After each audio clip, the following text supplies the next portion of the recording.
Make it stick. We are entering late game here. Let's jump into Anki.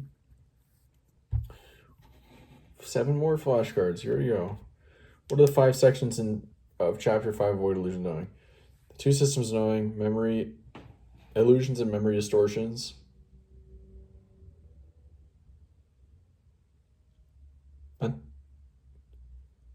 Mental models? Unskilled and unaware of it, the takeaway? No. Tools and habits for calibrating your judgment. Finally, bro, we got that. Finally. In one sentence, what is the main point of Chapter 1? Learning is misunderstood. Learning is misunderstood. There you go.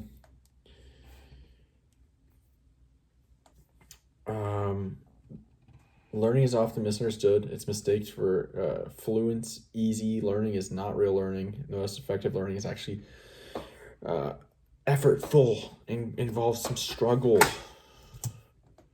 Durable learning requires effort, struggle, and retrieval, not passive review. Good enough. What is successful intelligence? Successful intelligence is kind of this theory in which people develop in an environment. They develop, depending on the environment they develop in, they gain different intelligences and knowledge in order to be successful in that specific environment. Successful intelligence is the idea that environment influences the development of certain intelligence, skills, knowledge in order to successfully be successful or rewarded or survive in one's environment. Environment, yeah. What is the main idea of Chapter 7 of Make It Stick? Increase your abilities in one sentence. Increase your abilities.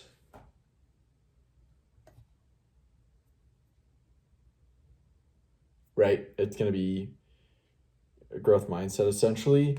We can become physically, the brain can physically change, and we can become smarter through believing we can, believing that, through a belief that you can increase your intelligence, through belief in it, you can increase your intelligence, effort, strategy, and guidance. You can increase your knowledge and intelligence, as well as mnemonic devices. Mindset and characteristics that lead to intelligence and ability change plus mnemonic devices. All right, we're going to say again. That's simpler. I can do it simpler. What is the main idea of Chapter 6? Get beyond learning styles in one sentence. Oh, we're just doing them all right now. Right, the old theory of learning styles is outdated, doesn't actually stand up into the science, but it is about learning differences that do matter. What were they? 5 learning differences that do matter, maybe? Reading, or it's belief about oneself and one's abilities, reading and language skills. I don't know the rest, no.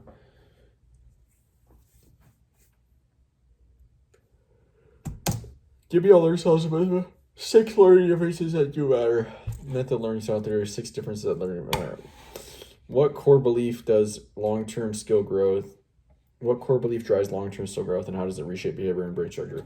Belief that you can develop intelligence and skills largely through your own control, or it's largely in your own control. How does it reshape behavior? It leads to more persistence, more grit, more strategy, more effort, and it physically rewires the brain, developing areas that are being trained, meaning more myelination, more neural connections, more efficient pathways. Believing intelligence, such abilities, malleable fuels long-term growth by incentivizing effort, persistence, and strategy. This leads to brain development areas that are worked on / trained. Good. What is dynamic testing? Dynamic testing is a form of testing where you test to identify your weaknesses, then you focus on improving those weaknesses, and then you test again. That was good. What is the main idea of Chapter 7 and Make It Stick? Increase your abilities about one sentence. It's about mindset characteristics to increase your abilities and intelligence, as well as mnemonic devices. Good. All right, that's how you do it. What did we read about yesterday? All right, so we're in this section called Learning Tips for Lifelong Learners.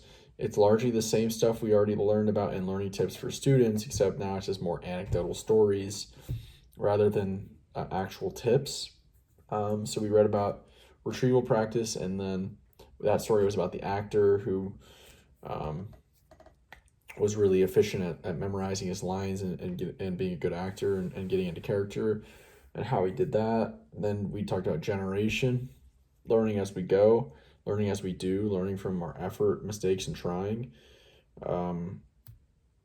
What was the story there?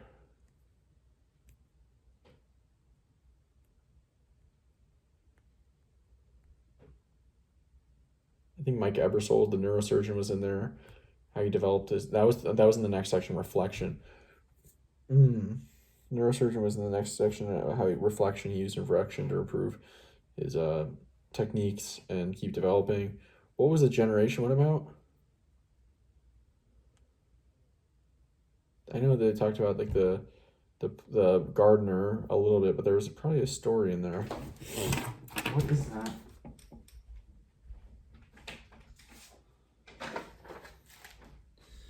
All in all, it's really not that important. Yep, there it is. It is actually kind of important. I like this one. It was an analogy here. This guy, he is an old writer talking about how to overcome writer's block. Just getting something started he was saying writing a letter to your mom and complaining about how you can't figure out how to write this thing and then write the thing while you're complaining about it. Like, I just can't explain how to, I want to talk about this. And then you just delete the whining and the dear mom, and then you've got to start. And once you've got to start, you can start, your mind starts to work on it, your brain starts to work on it in the background and start to improve on it, think how to do it. So largely learning through generations, just get started, let your brain work on it in the background, improve it, re-strategize in the background, but you can't do anything until you've tried. So you got to start building something. All right, that's kind of the idea. Learning, development of skills, writing, whatever, maybe creative work. All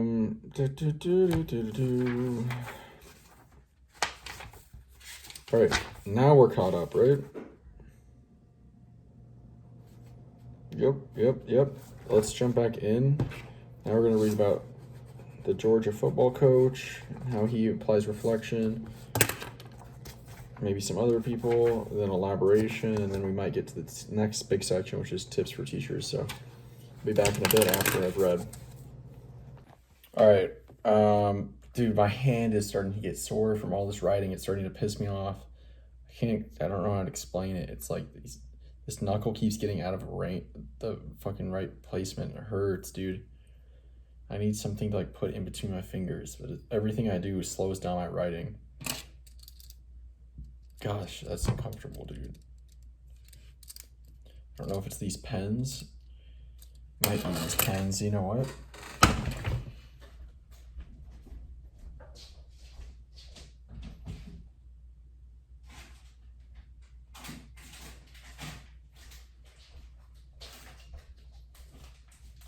I had this exact same problem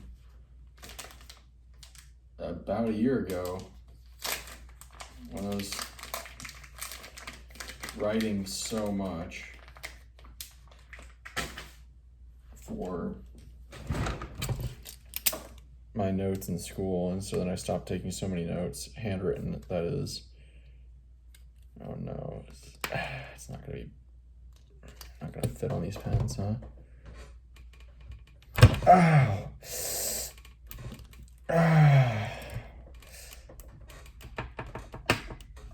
Golly, dude.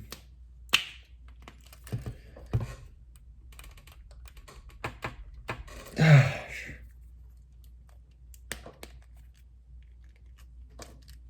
Is that gonna help?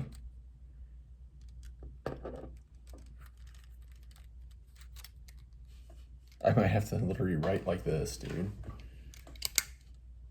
I might just have to write like that.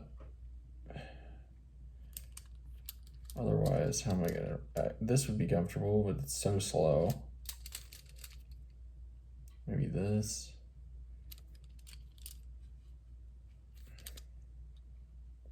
I don't know. Anyway, we read about the end of generation, that section on generation, that is just anecdotes of people who use lifelong learners who successfully use generation. So I read about elaboration, and this was about an old pianist who adds multiple layers of meaning to the pieces she memorizes. Memorizing the sheet music, memorizing the kinesthetic movements, memorizing the music itself, and memorizing the theory, or learning all those and adding all that meaning to the piece. So, and then we started the next section, which is tips for teachers. And the first one is teach your students how to learn, or how learning occurs, like the nature of science, the science of learning and what it is. And the key points being, some difficulties actually make learning better and longer lasting. When learning is easy, it often is short-lived and fades fast. What else do we have? Didn't say anything about retrieval, nothing too complex. Our intellectual abilities are not all hardwired. Through effortful learning, we can become smarter and increase our intellectual abilities, and we can that physically change the brain through effortful learning and retrieval. To become better, improve, and learn, we need to strive to be better and surpass our current levels, which often striving comes with setbacks. But these setbacks often hold the information we need to improve. So let's quickly just check if that's everything, and we'll call it a day.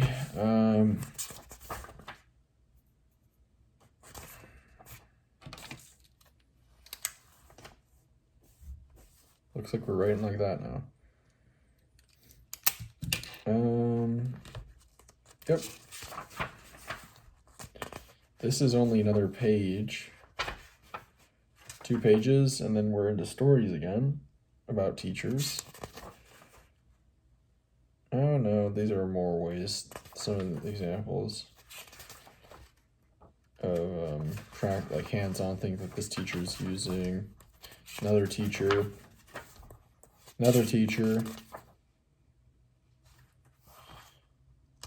another school, tips for trainers.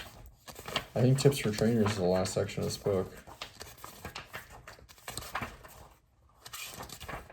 Yeah.